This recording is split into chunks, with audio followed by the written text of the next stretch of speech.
أعزائي المشاهدين، وتملي هتلاقي عندي الجديد اللي أنا بعمله مفيش حد بيعمله.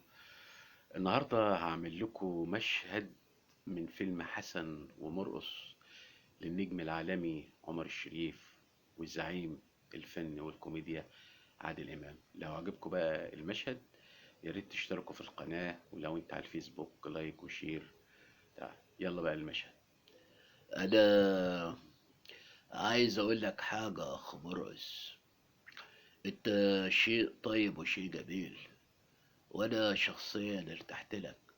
انت من النهاردة هتبقى صديقي، بل هتبقى اخ.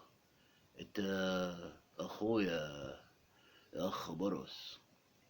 انا سعيد بصداقتك دي يا شيخ حسن، وانا اللي اسعد. وصدقني هكون قد الثقة.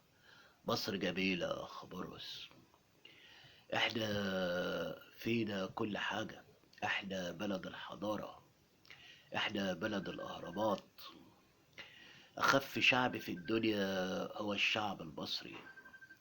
احنا بلد الاوبرا. احنا البلد الوحيدة في العالم يا اخ مرقص اللي عندنا اوبرا. مصر طلعت نجوم كتير وشيوخ وعلماء. مين منا ما يعرفش الشعراوي ونجيب محفوظ وزويل والزعيم عادل إمام والفنان الإعلامي عمر الشريف وعبد الحليم والفنان الكبير الضاحك الباكي نجيب الريحاني.